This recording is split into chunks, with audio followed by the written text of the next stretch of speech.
Bonjour, je me présente Daniel Thomas Barabas. Je suis le directeur d'une association de tourisme à Paris. Je vais vous présenter effectivement l'activité que nous mettons en place pour un public sourd et malentendant exclusivement. Actis, c'est d'abord une agence de voyage et également un tour opérateur qui s'est adapté à mettre en place des produits spécifiques pour des personnes sourdes et malentendantes. La création a été mise en place en 2003. Les salariés sont particulièrement des personnes sourdes et malentendantes formées au métier du tourisme, donc il n'y en a pas beaucoup. Donc ceux-ci sont des gens qualifiés et l'équipe professionnelle. Dans notre activité également, nous collaborons effectivement avec énormément de tour opérateurs. Les tour opérateurs nous permettent effectivement de mettre en place ce qu'on peut appeler aujourd'hui des produits adaptés. Alors les produits adaptés, on le travaille avec des négociations, des contacts, des visites, des repérages professionnels, de manière à sélectionner sur chaque destination les produits qui pourront parfaitement convenir à ce public. On travaille également pour des groupes. Le principal objectif, c'est de travailler pour des groupes, de faire partir des personnes sourdes et malentendantes le maximum possible. Je vais passer tout de suite parce que je dis beaucoup de choses. Nous avons également la licence de voyage. La licence de voyage, c'est très utile pour développer du tourisme classique au même niveau que le public entendant. L'association travaille exactement comme une agence de voyage. Ça, c'est très important de le savoir.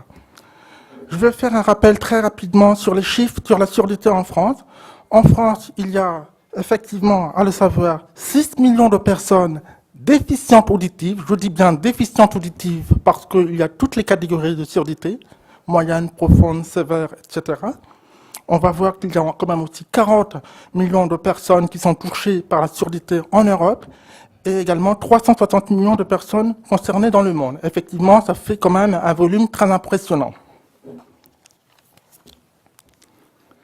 Tourisme et surdité. En fait, nous travaillons d'une manière très intéressante. Ça veut dire qu'on travaille avec la France et l'international. Nous avons un réseau surdité. Chez nous, notre réseau surdité, c'est travailler avec les organismes associatifs de chaque pays, les fédérations de chaque pays, de manière à développer, transmettre notre savoir-faire pour qu'il puisse y avoir des relais qui puissent consécutivement se permettre et se mettre en place. Je vais passer voyage conçu par et pour des personnes sourdes et malentendantes. L'équipe est formée de professionnels qui travaillent effectivement des conceptions de projets adaptés. Ça veut dire qu'avec les tours opérateurs, nous avons sélectionné des produits qui seront des produits répétitifs chaque année. Donc ces produits répétitifs, ce sont des sélections de voyages qui existent dans le monde, qui fonctionnent parfaitement bien pour le public entendant et que nous reprenons et nous l'adoptons pour le public sourd et malentendant. Alors, les frais liés à l'accessibilité non facturée. L'accessibilité chez nous coûte très cher. Rien n'est gratuit. Les frais sont pris en charge par la société. Nous avons un budget qui correspond à peu près à 40 à 60 000 euros par an. C'est le budget qui correspond aux rémunérations des interprètes, rémunération des accompagnateurs, et effectivement des encadrements qui puissent se permettre pour d'autres petits groupes constitués. Voilà, donc les frais sont à notre charge. Il n'y a pas de gratuité, comme on puisse le voir et comme ça a été discuté sur d'autres petites conférences.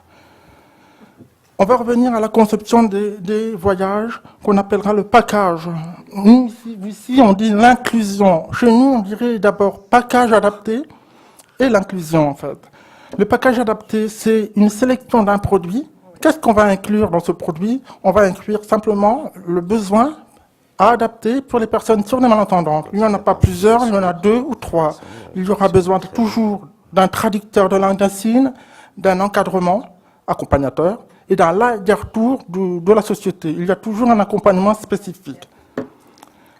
Préparation, guide, conférencier, interprète, aller-retour et prestataires, ce sont vraiment le domaine où on travaille la plupart du temps pour avoir les meilleurs produits possibles, les meilleurs intervenants pour ce projet. Voyage, échange, rencontre sourds, effectivement, l'objectif est de faire voyager un public français à l'étranger et le maximum de possibilités de rencontrer d'autres pays, dans d'autres pays, d'autres personnes sourdes, sensibilisées à la surdité. La carte du monde, vous avez en rouge la lettre A qui représente tous les voyages qui ont été mis en place depuis 2003. La création est depuis 2003 jusqu'à présent.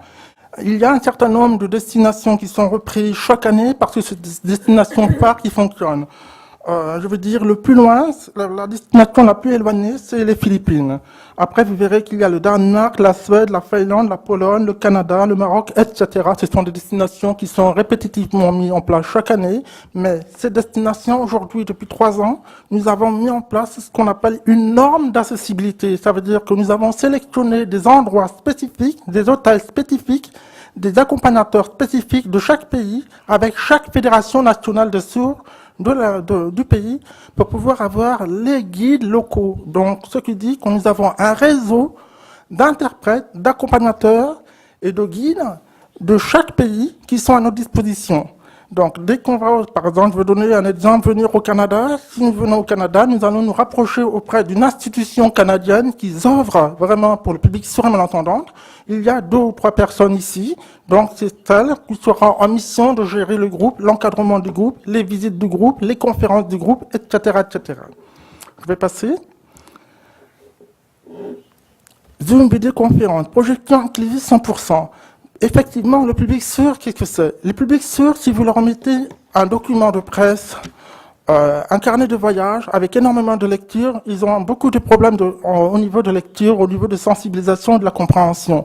Donc chez nous, on avait mis en place, pour pallier au manque de culture générale, aux difficultés d'assimilation des visites, nous avons mis en place ce qu'on appelle une sorte de manuel de guide spécifique, retravaillé de manière adaptée au public sourd et malentendant. Chaque préparation, chaque visite, il y a un travail qui se fait. Le guide, il est obligé... Alors, le guide accompagnateur que nous choisissons pour une destination est obligé de connaître par cœur le volume de la conception de projet qu'on met en place. Donc, vous voyez, il y a les présentations, il y a également la base historique, tout est mis en place lors de voyages organisés. Zoom vidéoconférence, la deuxième partie sur l'inclusion, c'est que nous avons créé chez nous un service de montage, développement, vidéo, projection, sous-titrage. L'image que vous voyez représente un modèle d'une vidéo qui est mise en place, traduction en langue des signes française ou en anglais, et un sous-titre. L'essentiel, c'est de donner le maximum de compréhension et de confort à un public sourd pour pouvoir découvrir la destination autrement où il va lors d'un voyage. Costa Croisière, c'est le leader de la croisière en Europe. C'est un partenariat que nous avons mis ensemble il y a 5 ans et c'est pour faire partie des grands groupes. Les grands groupes, chez nous, ça veut dire entre 170 à 450 personnes. Le maximum, c'était 620 il y a quelques années avec un voyage en Norvège. L'accessibilité mise en place sur le bateau, nous avons sensibilisé énormément nous avons fait énormément d'efforts pour la sensibilisation et la compréhension sur le bateau. La sonnerie lumineuse cabine est obligatoire pour chaque participant dans chaque cabine. Les directives de sécurité spéciale, de secourisme, de sauvetage du bateau se fait avec le public classique et un public sourd. D'abord, le public classique pour s'habituer à la difficulté, pour sortir avec tout le monde et se compliquer, et après, dans une salle, répéter la même chose de manière très claire pour que les clients sourds puissent assimiler très vite les besoins.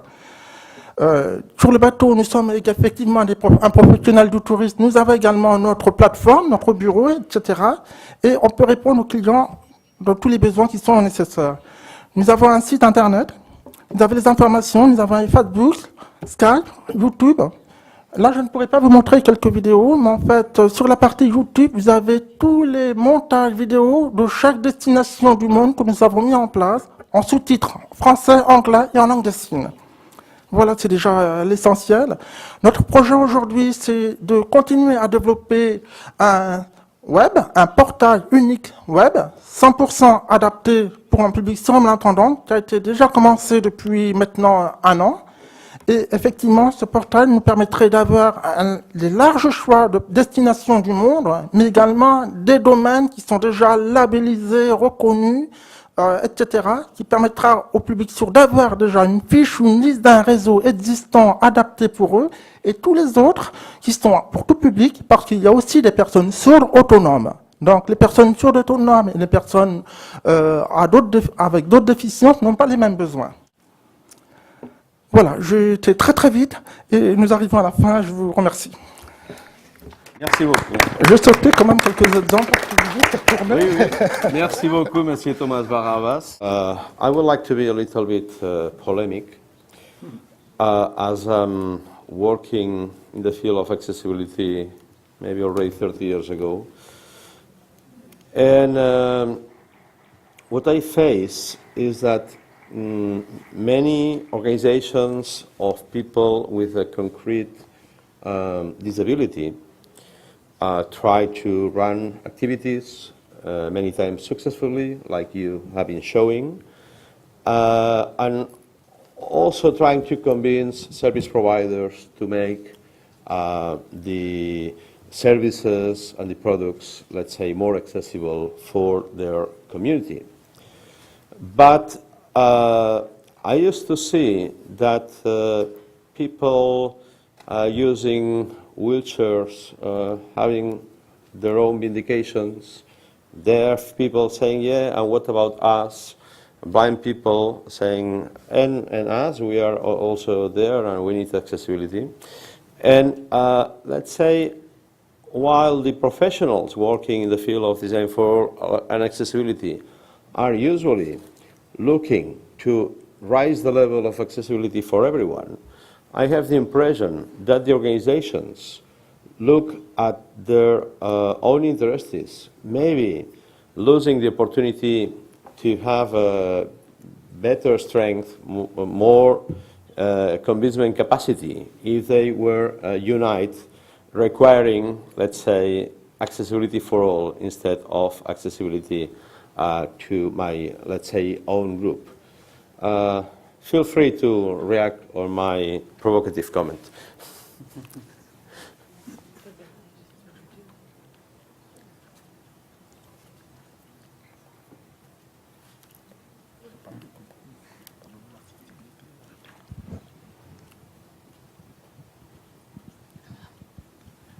Merci.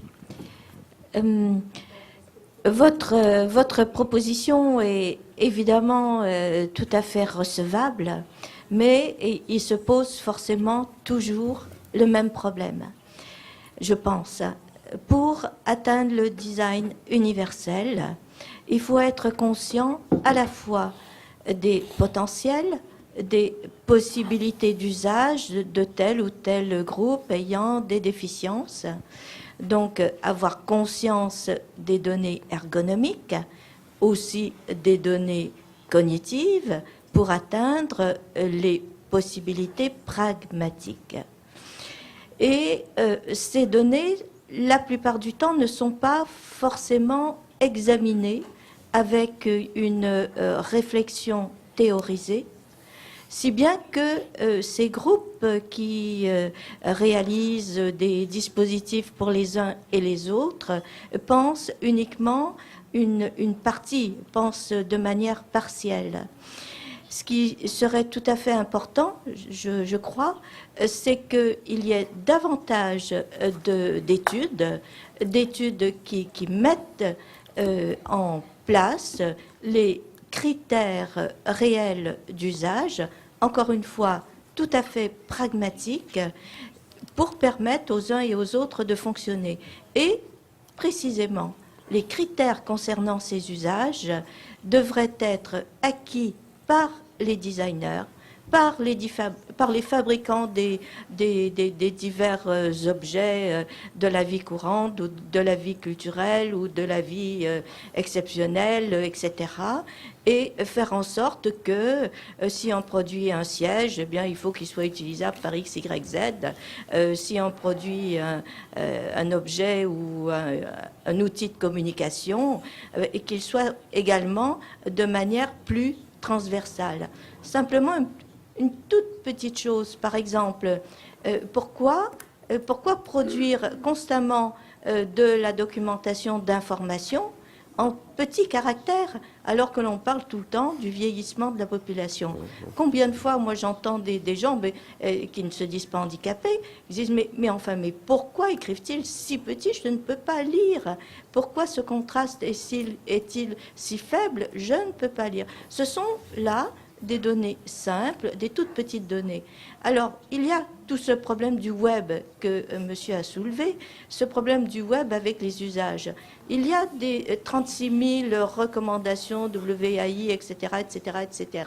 Mais on constate toujours actuellement que les sites web accessibles, par exemple pour le public handicapé visuel, ne concernent que 1% des sites. Tout simplement parce que on crée des recommandations, mais parallèlement, Google et autres, et Microsoft et autres, etc., ne créent pas les outils qui permettent de réaliser obligatoirement des sites accessibles. Voilà, ce sont des petits exemples. Merci beaucoup. Tout à fait d'accord avec vous, madame. Oui, monsieur. Je vais revenir en ce qui concerne... Pardon. Je vais parler des besoins des personnes sourdes et malentendants dans l'accessibilité, qui est l'accessibilité sur le web, par exemple.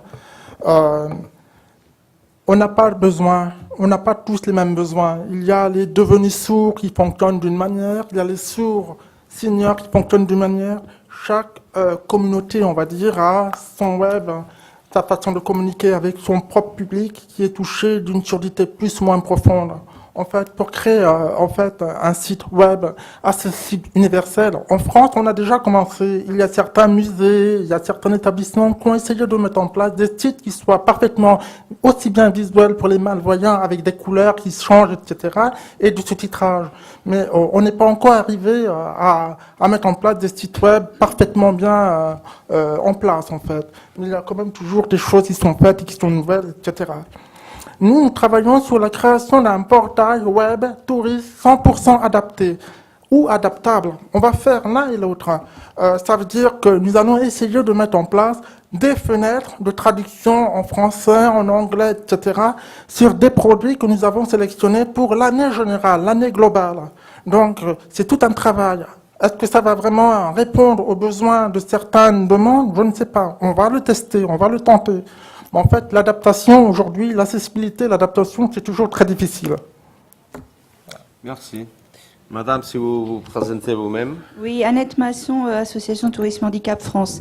Je vais être un tout petit peu provocatrice, mais je pense que c'est là où il faudrait arriver à faire quelque chose, parce que nous, en ce qui concerne le label Tourisme Handicap, on a énormément de négociations avec toutes les associations de personnes handicapées pour arriver à faire des critères pour les 4 grandes familles. Et notre plus grosse difficulté, c'est d'arriver à mettre autour d'une table toutes les associations représentant les personnes en situation de handicap, avec toutes ces familles de composantes, pour faire en sorte qu'on arrive à un consensus. Parce qu'une association va demander telle chose, une autre va demander autre chose, et à un moment donné, évidemment, pour les professionnels du tourisme, il faut trouver un consensus et un juste milieu. Et ça, c'est notre plus grande difficulté. Donc si un jour on pouvait regrouper les associations de personnes handicapées pour qu'elles discutent entre elles et qu'elles trouvent les solutions entre elles, on y gagnerait. Voilà, merci.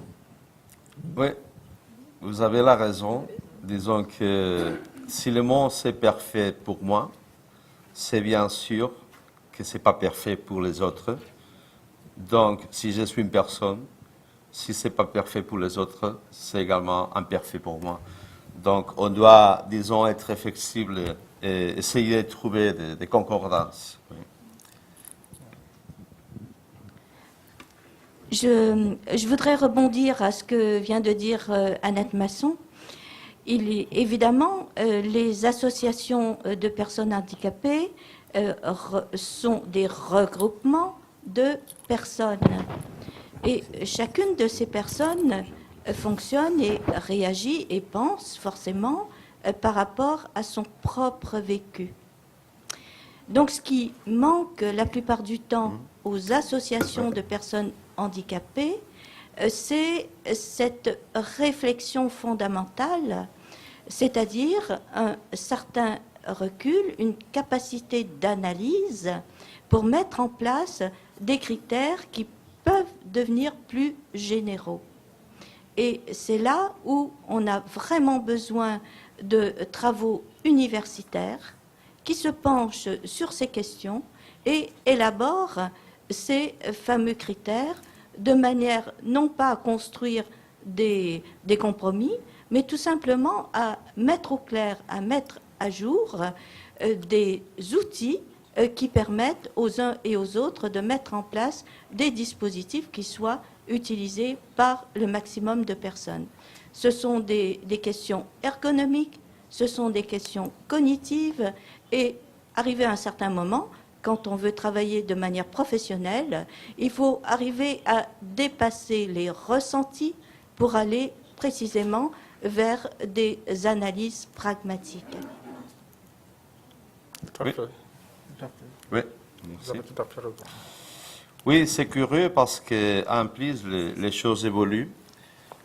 Il y a pas mal d'années, quand avec l'association des personnes avec l'espagnol, on a proposé que les feux de trafic les sonores soient activés par une télécommande pour éviter la contamination sonore. Non? J'ai dit, mais écoutez, alors qu'est-ce que vous ferez? On va donner un télécommande à chaque aveugle, mais qu'est-ce qui va passer avec les aveugles qui viennent seuls de l'étranger? Ils m'ont dit, ah non, pas du tout. Les aveugles jamais voyagent tout seuls dans l'étranger. Non? Et à l'époque, peut-être était presque comme ça, non? Mais précisément, une incrémentation de l'accessibilité nous apportait à avoir plus de personnes avec des limitations d'accès qui voyagent tout seuls.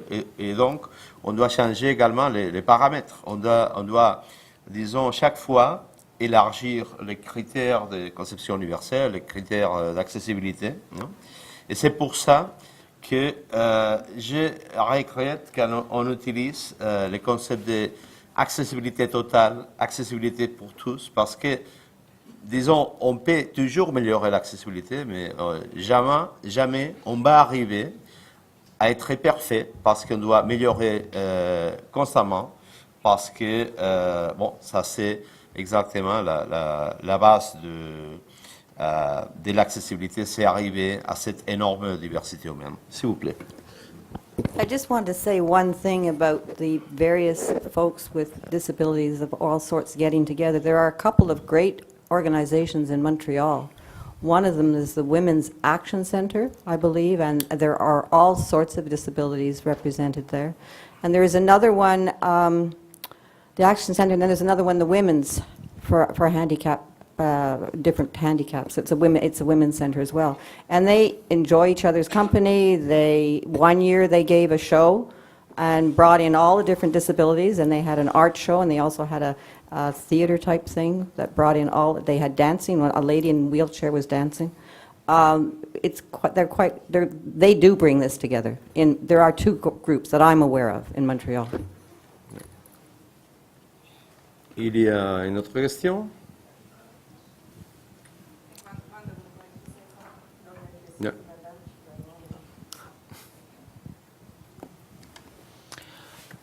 So I would like to respond. I was thinking while I was listening to all of this. I know that for like blind people it's not easy, but from my experience, deaf people, it's harder for deaf people because we don't get enough information from TV, or you can hear radio, for example. I think you absorb information 90% hearing. And we deaf people only what we see, and a lot of channels in Croatia are not titled. You know, we see documentary movie, but we don't know what it's all about. It is not subtitled, but translated for hearing people and not for deaf. It's not easy. We have to find a lot of information on web, and it's. I told you before, deaf people don't like to read much. They like video announcements, video conferences. A lot of people ask me, which I've met through my work, and they don't like to write. That's why Facebook, for example, is a great application. They always they always ask for video announcements because they get information accurately. And I said, TV is not something that that provides us enough information, and we have to fight a lot. You have to understand, we cannot hear music like you can. I know music brings a laugh, smile on your faces, it relaxes you, and we do not have that same feeling. We would like to hear music, but we cannot. So that's another thing about deaf people. It's a great struggle to obtain information, quality information. Great. Yeah, all TV networks should be accessible to deaf people, to have subtitles, to have interpreters, new channels specifically for deaf people, and not all together, and because a lot of hearing people said that they have a problem with sign language interpreter box on TV. They like a clear screen, so we need our channel for only deaf population. Thank you. Well, this is a last sentence that is a very polemic one. At least I count among these that consider that we don't need a channel only for deaf people, but a channel that is accessible for deaf people as well. In any case, we are here to exchange and to learn ones from the others. We got the opportunity to listen all these interesting presentations. Ouais. Merci beaucoup.